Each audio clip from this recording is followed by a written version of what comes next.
Sir क्या नाम है आपका? दिनेश विश्वकर्मा। कहाँ से आए हैं दिनेश? मैं जबलपुर का एक छोटा सा गांव है अदनासा सुंदरपुर में, वहाँ का रहने वाला हूँ। राम जन्मभूमि मंदिर के पास अयोध्या में विशाल भंडारा कर रहे हैं, तो आप क्या रहे हैं? आप लोग तो कबीरपंथी हैं। जी जी जी, वहाँ पर जो है हमारे जगत गुरु तत्वदर्शी संत रामपाल जी महाराज जी की परम कृपा से वह भंडारा राम भक्तों के लिए, जैसा कि आपने बताया अयोध्या में राम भक्त ही जाते हैं, तो सभी परमात्मा की पुण्य आत्मा है।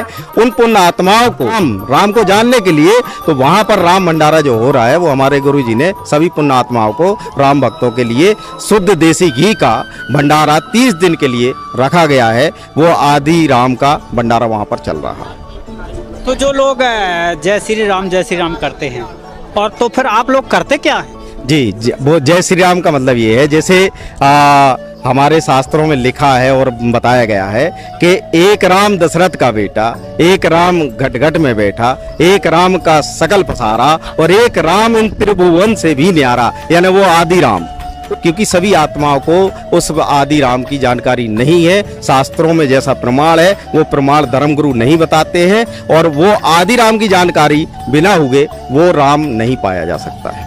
आप लोगों का कुछ नियम अलग सा लगता है, लेकिन फिर भी अयोध्या में विशाल भंडारा चल रहा है। जी, कोई नियम नहीं है, फर्क इतना है जैसे कि हमारे धर्मगुरुओं ने बता रखा है कि भाई राम जो है भगवान है, कृष्ण भगवान है, तो ये 3 लोक के धनी है, 3 लोक के भगवान है। और हमारे जगत गुरु तत्वदर्शी संत रामपाल जी महाराज जी जो सत्य भक्ति देते हैं वो शास्त्रों के अनुकूल ही देते हैं। हमें ये देवी देवताओं की भक्ति वास्तविक रूप में बताते हैं कि इनके वास्तविक रूप में जो नाम है, जैसे भाई मेरा नाम दिनेश है, अब दिनेश में मैं मानव भी हूँ, पुरुष भी हूँ और किसी का बेटा भी हूँ। तो अगर कोई फलाना व्यक्ति मुझे पुकारता है कि भाई ये फलाने का बेटा या फलाना बेटा इधर आ जा, तो मैं नहीं सुन पाऊंगा क्योंकि बहुत सारे लोग। लेकिन अगर कोई मेरा नाम लेके पुकार दे, ये दिनेश इधर आओ, तो मैं निश्चित तौर से उसकी ओर सुनूंगा। ऐसे ही इन भगवानों के हमारे ब्रह्मा जी, गणेश जी और विष्णु लक्ष्मी जी, शंकर पार्वती जी, इवन दुर्गा जी और इनके पति ब्रह्म, इनके नाम हैं। उन नामों को संत रामपाल जी महाराज जी सतभक्ति के रूप में दीक्षा में देते हैं, और उनका जाप करने से ये हमारी बात सुनेंगे और हमारे तीनों संताप भी मिटेंगे और सारे दुख मिटेंगे। यही सतभक्ति है। सबसे बड़े आश्चर्यचकित होने वाली बात तो ये आती है कि कुछ लोगों के मुख से सुनते हैं कि संत रामपाल जी महाराज जी के शिष्य कुछ देवी देवताओं की निंदा करते हैं। जी नहीं, ऐसा नहीं। फिर भी आप विशाल भंडारा कर रहे हैं अयोध्या में राम मंदिर। जी नहीं, देवी देवताओं की निंदा नहीं करते हैं।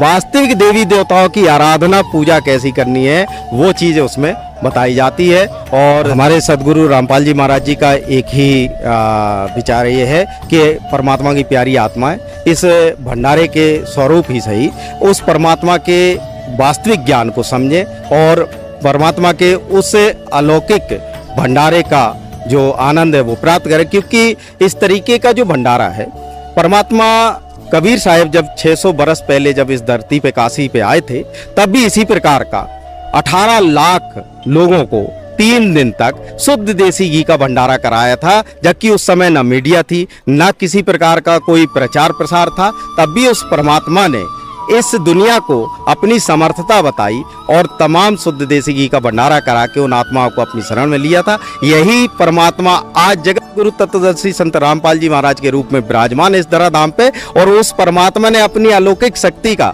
प्रदर्शन कर रखा है। क्योंकि समझदार को इशारा ही काफी होता है। आज की डेट पे इस धरती पे इतना मंगलमय और इतना आनंदपूर्ण और इतना स्वादिष्ट शुद्ध देसी घी का भंडारा, भाई ये तो कमाल कर रखा भाई बंदी छोड़ने हमारे परमात्मा कबीर साहब ने। जो लोग कहते हैं एक बड़ी मिथ्या है लोगों में कि आपके गुरुजी इतने शक्तिशाली हैं तो भाई जेल से क्यों नहीं आ जाते। यार भाई मैं ये कहना चाहता हूँ आपसे सभी पुण्यात्मा से, भाई जेल क्या है पहले तो जेल समझो। ये कालबली की जेल में हम हैं, और सतगुरु संत जो होते हैं ना, वास्तविक संत होते, वो अपनी लीलाओं के आधार से अपना परिचय देते हैं। और उस लीलाओं को समझने के लिए हमें पहले तो ज्ञान समझना पड़ेगा, और उस ज्ञान के आधार से हम उस विचारों को अपने अंदर समाहित करके और समझ सकते हैं कि ये परमात्मा है और कि आम संत है कि वास्तविक पूर्ण संत है। इस बात का हम ज्ञान बोध होगा जब हमें शास्त्रों के अनुसार हम ज्ञान धारण। तो जैसे अयोध्या में 1 महीने का विशाल भंडारा, खुला भंडारा चल रहा है देसी घी से, तो क्या कितनी जगह ऐसी विशाल भंडारा हो सकता है? हमारे जगत गुरु तत्वदर्शी संत रामपाल जी महाराज जी ने बड़ी आज कृपा कर रखी है। ये मानव समाज को एक संदेश भी है, जिनको वो जेल में बोलते हैं उस समर्थ परमात्मा ने 2014 के बाद ऐसे विशाल भंडारे 6 साल में कराते, वो भी 10 आश्रमों में। भगत जी आपको बता दें 10 आश्रम में पूरे भारत में, इससे बड़े बड़े ऐसे 10 आश्रम हैं जहां पर साल के 6 से 7 बार ऐसे विशाल भंडारे शुद्ध देसी घी के जगत गुरु तत्वदर्शी संत रामपाल जी महाराज के द्वारा होते हैं। और सभी पुण्य आत्माएं परमात्मा की वो भंडारा ग्रहण करती हैं, वो प्रसाद परमात्मा का ग्रहण करती हैं और आनंद से अपने जीवन का सार्थकता करती है और कल्याण करा रही है। तो संत रामपाल जी महाराज से नाम दीक्षा कब लिया आपने? मैंने संत रामपाल जी महाराज जी से जो है 2014 में नाम दीक्षा ली। संत रामपाल जी महाराज जी से नाम दीक्षा लेने से पहले कोई ना कोई तो भक्ति करते रहे होंगे? हाँ जी, मैं जैसे परंपरा है हमारे हिंदू धर्म में, और उन्हीं के अनुसार मैं सभी भगवानों की, ब्रह्मा विष्णु महेश, इवन सबसे ज़्यादा मैं दुर्गा जी की भक्ति करता था, क्योंकि मेरे परिवार में सभी दुर्गा के उपासक थे। आदि शक्ति कहते हैं, आदि शक्ति ये नहीं है, आदि शक्ति तो आदि राम के पास है। और दुर्गा की उपासना करते हुए जैसे कहते हैं कि लाभ मिलते कि नहीं या पूर्ण मोक्ष होता है कि नहीं, तो इसमें अल्प विराम लगा हुआ है। चूँकि दुर्गा की उपासना स्वयं दुर्गा जी कहती हैं कि भाई मेरी भक्ति मत करके एक ब्रह्म की उपासना करो आप। ये प्रमाण बताएंगे क्या? हाँ जी, देवी भगवत गीता का 565 नंबर पृष्ठ पे इसका व्याख्यान मिलता है। दुर्गा जी ने अपने देवी भागवत गीता में खुद इसका प्रमाण दिया है कि मेरी पूजा छोड़ करके आप एकमात्र ब्रह्म की पूजा करिए। जो परंपरा में चली आई है, जो बुजुर्ग करते आए हैं, तो उनको कैसे फिर आप कहेंगे कि ये भक्ति इससे मुक्ति? हमारे धर्म गुरुओं ने इस बात का उनको बोध न होने के कारण अनन्य जो है कथाओं के माध्यम से आदि शक्ति देवी दुर्गा को ही बता रखा है। चूंकि आदि शक्ति देवी दुर्गा पूर्ण परमात्मा नहीं है, इस वजह से मोक्ष नहीं हो सकता। जगदम्बा लोग कहते हैं कि फिर जगदम्बा है? हाँ, जगदम्बा इसका नाम है। इसकी अष्टंगी का हो, दुर्गा का हो, जगदम्बा का हो, प्रकृति देवी का हो, चेतन प्रकृति का हो, इसके उपात्मक नाम है। मेरे ख्याल से तो ये लगता है कि जग का तारनहार ही को जगदम्बा बोला जाता है, ऐसा आपका मानना क्या है? जगदम्बा कहते? ऐसा नहीं है, क्योंकि देखिए हमारे गीता जी में प्रमाण मिलता है, इस संसार की वृत्ति बताई है। अध्याय 15 के पहला श्लोक दिया है, ऊर्ध्व मूलम अधः शाखम अभ्यप्राहु अभ्यम छंदासी अस्प्रणानी अस्तम सवेद्विद। यानी इस संसार की जो वृत्ति बताई है, एक उल्टा लटका हुआ पीपल का वृक्ष मानो, जिसकी जड़ तो ऊपर है, तना, डार, 3 देव शाखा, पात रूप संसार। तो इस वृत्ति में जो है आपको पता चल जाएगा कि जड़ कौन है और तना कौन है, डार कौन है और शाखा कौन है और पात रूप संसार कौन है। तो 3 देव शाखा बताया, जैसे इसमें बताया रजगुण ब्रह्मा और सतगुण विष्णु, तमगुण शिव जी, ये 3 शाखा हैं। तो डार कौन है? डार ब्रह्म है। जैसा कि हमारे संत रामपाल जी महाराज जी के द्वारा प्रमाणित जो ज्ञान मिला है, उसके आधार से जब इस पे हम प्रमाण देखते हैं गीता जी में, तो हूबहू वैसा ही है। डार जो है ब्रह्म है, ब्रह्म जो है, तना जो है परब्रह्म है और पूर्ण ब्रह्म है। यही 3 मंत्र भी इन्हीं के दिए हैं गीता अध्याय 17 के 23वें श्लोक में। ओम तत्सत इति निर्देशा त्रिविदे ब्राह्मणा स्मृता ब्राह्मणा तेन वेदा चैज्ञा च बहता पुरा। ये 3 मंत्रों के अलावा कोई मंत्र भी नहीं है। और जैसा कि मैंने अभी कहा, दुर्गा जी स्वयं कहती है कि एक ब्रह्म की उपासना करो। ब्रह्म का जो है वो भी मंत्र गीता जी में बताया हुआ है, अध्याय 8 के 13वें श्लोक में। ब्रह्म खुद कहता है अर्जुन को कि अर्जुन अगर मेरी भक्ति करना चाहता है तो तू ब्रह्मलोक को प्राप्ति करेगा, लेकिन उसके लिए तू एक जो है मेरा मंत्र जाप कर। अब वो मंत्र क्या है? वो गीता अध्याय 8 के 13वें श्लोक में बताया उसने। ओम इति एक अक्षरम ब्रह्महरणम माम अनुसरणम या प्रयाति तजंदेयम सायाति परमाम गतिम। उसने कहा कि मात्र एक ओम अक्षर का मेरा मंत्र है, इसका जो अंतिम श्वास तक जाप करता हुआ प्राणी जब अपने शरीर को त्यागता है तो मुझ ब्रह्म की परम गति को प्राप्त करता है। लेकिन ये भी पुनरावृत्ति में है, तेरे और मेरे जन्म मृत्यु बने रहेंगे। अब इस बात से सिद्ध होता है कि दुर्गा भी जो कह रही वो सही कह रही। ब्रह्म की उपासना करो और ब्रह्म कह रहा है कि मेरी भक्ति करने के बाद ब्रह्म लोक प्राप्त होगा और उसके बाद भी तेरी जन्म मृत्यु बनी रहेगी, पूर्ण मोक्ष नहीं होगा। अब पूर्ण मोक्ष नहीं होगा तो वो भी कहता है फिर अध्याय 18 के 62वें श्लोक में कि अर्जुन तू सर्वभाव से उस परमेश्वर की शरण में जा। क्या कहता है? सर्ववर्धमान प्रतिज्ञा माम एकम शरणम व्रजा अहम त्वा सर्व पापे भो मोक्षामि मां सोचा। कि अर्जुन तू सर्वभाव से उस परमात्मा की शरण में जा, उस परमात्मा की कृपा से ही तू शांति एवं परम सनातन धाम को यानी मोक्ष को प्राप्त होगा। ये बात उसमें भी सिद्ध होती है। तो इस बात से मैंने कहा आपको कि इनकी भक्ति करने से पूर्ण मोक्ष नहीं, हाँ इनके लेवल की जो भक्ति जो है वो करेंगे तो जितना लाभ ये दे सकती वो निश्चित ही देंगे। क्योंकि देखिए एक बात ये होती है, अगर स्कूल में टीचर सिलेबस होता है, उस सिलेबस के अकॉर्डिंग अगर अपने बच्चों को नहीं पढ़ाता है तो वो टीचर नहीं हो सकता है। टीचर का काम होता है कि अगर वो विज्ञान का टीचर है तो विज्ञान की बुक में क्या सिलेबस लिखा हुआ है उस बात को वो हूबहू बोर्ड पर लिख करके बताएगा, ये बात लिखी है। आज कोई धर्माचार्य, कोई भी संप्रदाय का धर्माचार्य हो, गुरु हो, वो क्या हमारे एथेंटिक जो गीता, वेद, पुराण और तमाम जो सदग्रंथ हैं उनमें लिखी हुई बात दिखाता है? कभी कभी नहीं दिखाता। इस बात का प्रमाण है कि वो अपनी मनमाफिक दंत कथाओं को हमें सुनाते हैं और अपना जो है उधर पोषण का धंधा चलाते हैं। इस समय संत रामपाल जी महाराज जी काफ़ी चर्चा का विषय बना है इनका ज्ञान का, और देखा भी जा रहा है कि राम मंदिर अयोध्या में जहां राम जन्मभूमि है वहां 25 फरवरी से और 26 मार्च तक एक महीने का जो विशाल भंडारा चल रहा है। तो ये दाल रोटी से तो अक्सर का लोग लगे हुए रहते हैं, तो फिर संत रामपाल जी महाराज जी के शरण में जाने से फायदा क्या क्या होता है? जी बिल्कुल जी, फायदा भी बताऊंगा। एक शब्द और बोलना चाहूँगा, आज हमारे मानव समाज में सभी गुण गाते हैं परमात्मा के। परमात्मा दया का सागर है, करुणा का सागर है। वो ऐसे अंधों को आँख दे देता है, मतलब रोगों का नाश कर देता है, और उसकी भक्ति करने से तमाम पाप क्षय हो जाते हैं। तो वो मैं मानव समाज से ये कहना चाहता हूँ, अगर ये गुण जहाँ पर प्राप्त होते हैं, जिस भगवान के द्वारा ये गुण प्राप्त हो रहे हैं या गुण मिलान हो रहा है, मिल रहे हैं, वह निश्चित ही परमात्मा है। और परमात्मा जैसा वेदों में बताया है कि वह एक संत की लीला करता हुआ इस धराधाम पर रहता है और एक साधारण मनुष्य की तरह बर्ताव करते हुए अपनी सतज्ञान के आधार से, सतभक्ति के आधार से वो सारे सुख और लाभ देता है। और ये जो चीज़ है वो संत रामपाल जी महाराज जी के अकॉर्डिंग सारी की सारी प्रमाण मिलते हैं। इस बात का ये प्रमाण है कि वह परमात्मा इस धराधाम पे संत रामपाल जी महाराज के रूप में विद्यमान है। और वो सारी भक्ति करने के बाद जो वो मंत्र दीक्षा देते हैं, उनसे जो लाभ होते हैं वो असाध्य रोग, कैंसर, ब्लड कैंसर, एड्स और तमाम ऐसे कितनी भूत बाधाएं जो भूत पिशाच जिनको लगे हुए रहते हैं, वो त्रस्त रहते हैं, तीन संताप जिनको कहते हैं, रोग शोक, ये सारे वो मिट रहे हैं। तो मैं ये समाज से कहना चाहता हूँ, ये मानव समाज से, कि आप सभी शिक्षित हैं, विचार करें।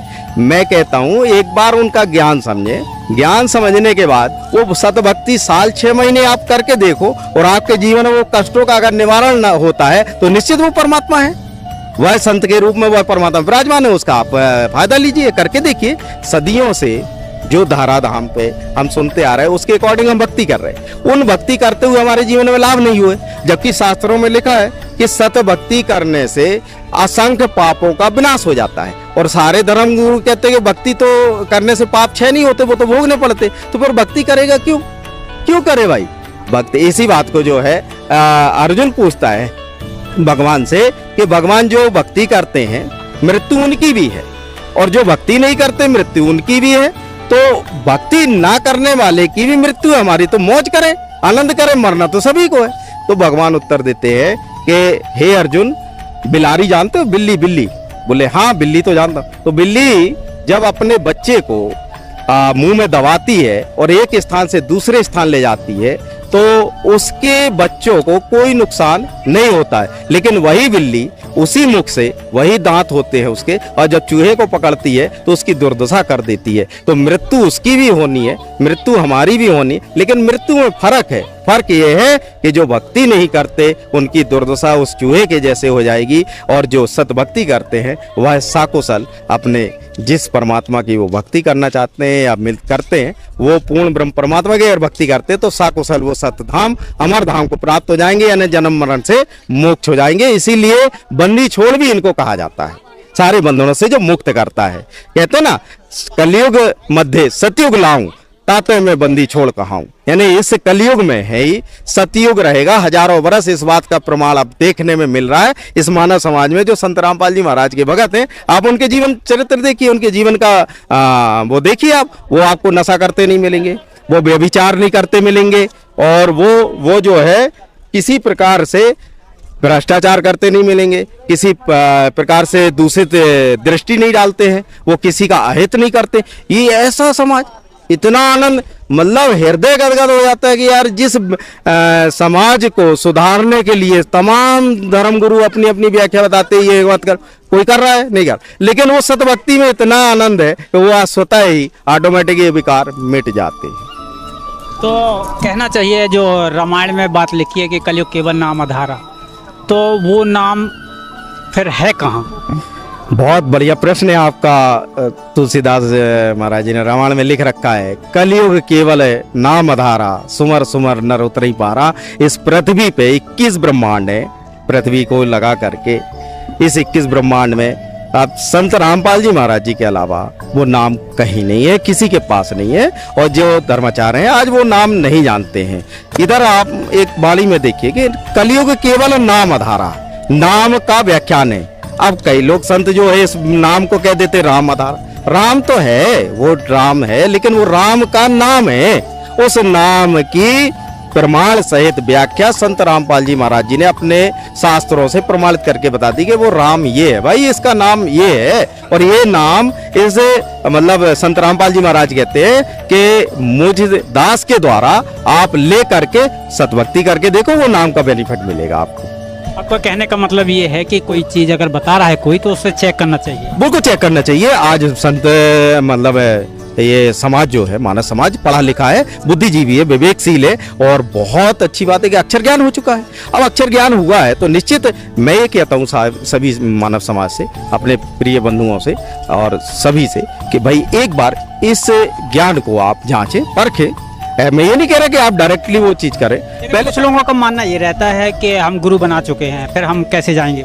भाई ऐसा है, देखिए अगर मुझे कोई रोग हो गया, अब रोग कैंसर हो गया, अब मैं मान लूं कि भाई ये डॉक्टर मुझे ठीक कर देगा और वो ठीक नहीं करा पा रहा रोग, तो भाई इसके लिए सर्जन के पास जाना पड़ता है। ये तो डॉक्टर की बात हो गई, लेकिन गुरु के तो आध्यात्मिक ज्ञान है, भगवान का काम है, इसमें कैसे बदल सकते हैं फिर गुरु? देखिए जी, इधर पे ऐसा है कि इस दुनिया में 7 गुरु बताए हैं। पहला गुरु तो माँ बाप होते हैं, वो भी गुरु है, माँ भी गुरु है, फिर पिता गुरु है जो दुनिया का बोध कराता है कि दुनिया में कैसे कार्य करना है, और फिर अक्षर ज्ञान कराने वाला भी गुरु। लेकिन सतगुरु की जहाँ बात आती है वो श्रेष्ठ बताया है। तो फिर रामायण में सतगुरु बताया है कि सतगुरु के पास जाना? बिल्कुल बताया है भाई, रामायण में लिखा है, बिन सतगुरु तरह नहीं कोई, ब्रंच शंकर सम होई। यानी भगवान शंकर के समान भी अगर कोई बन जाए तो बिना गुरु के, पूर्ण गुरु के, वो तरन तारण मोक्ष को प्राप्त नहीं हो सकता। तो मतलब आपके कहने का मतलब ये है कि ब्रह्मा विष्णु महेश समान जैसे भी अगर हो जाए तो भी गुरु बगैर तर नहीं सकता? नहीं, बिल्कुल नहीं। और इस बात का बिल्कुल प्रमाण है हमारे शास्त्रों में। और पूर्ण गुरु की भी पहचान बताई है, पूर्ण गुरु की पहचान बताई है अध्याय 15, गीता अध्याय 15 के 1 से 4 श्लोक तक में पूर्ण गुरु की, यानी जो इस संसार को लटके हुए पीपल का वृक्ष, पुनः बता रहा हूँ कि इस पीपल का लटका हुआ वृक्ष जिसकी जड़ ऊपर, तना, डार, शाखा, पात रूप संसार, जो इसको वेदों से प्रमाणित सारे जड़ कौन है, तना कौन है, डार कौन है, शाखा कौन है, पात रूप संसार कौन है, ये वेदों से प्रमाणित, शास्त्रों से प्रमाणित बताया, वो पूर्ण गुरु होगा। आज तक किसी ने नहीं बताया। और एक चीज और है, जो हमारे गीता में ही 3 मंत्र दिए हैं, इसके अलावा कोई और मंत्र नहीं दिए। ओम तत्सत, इनका भेद संत रामपाल जी महाराज के अलावा पृथ्वी में किसी ने नहीं बताया आज तक। तो आपका कहने का मतलब ये है कि गुरु बदलने से पाप नहीं होता? बिल्कुल नहीं होता है। मैं मानव समाज से यही कहना चाहता हूँ, एक बार आप बदलिए और गुरु बदल, पहले तो ये तय कर लीजिए कि हमारा गुरु के पास पूर्ण मोक्ष भक्ति है या नहीं। उनसे पूछिए, प्रश्न करिए भाई। अगर शंका है किसी प्रकार की, अपने गुरु से पूछिएगा, वो शंका समाधान नहीं करते तो फिर आगे देखिएगा, और भी रास्ते हैं। परमात्मा कहते हैं कि भाई जब तक गुरु मिले ना साचा, तब तक गुरु करो 10 पाँचा। यानी गुरु बदलने की आज्ञा है। आप जब तक पूर्ण गुरु, सच्चा गुरु नहीं प्राप्त होता है। और भी ऋषि मुनि वगैरह गुरु बदले हैं? वो बदले। कौन है उनमें से? देखिए, हमारे जो जिन्होंने भगवान पाया, जिन्होंने वास्तविक परमात्मा को देखा और उस परमात्मा को साकार मानव सदृश्य और सतलोक अमरलोक में देखा, सत्यधाम में, उनके गरीबदास जी हैं, मलुकदास जी हैं, घीसादास जी हैं, रामानंद जी हैं, मीराबाई है, रविदास जी हैं और नानक जी हैं। ऐसे बहुत से प्रमाणित संत हैं जिन्होंने परमात्मा पाया और सतभक्ति करी। दत्तात्रेय ने 24 गुरु जो किए, उसके बाद उनका मोक्ष नहीं हुआ। 25वें गुरु कबीर साहब किए, जब उनकी मुक्ति हुई, उन्होंने फिर बस सतभक्ति करी।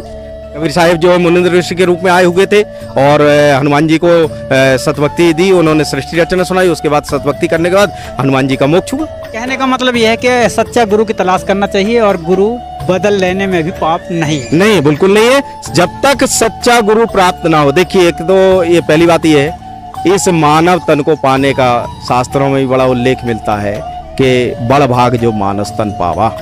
ये मनुष्य तन को देवता तरसते हैं, तो भाई इतने अनमोल जीवन को हम व्यर्थ क्यों खोएं?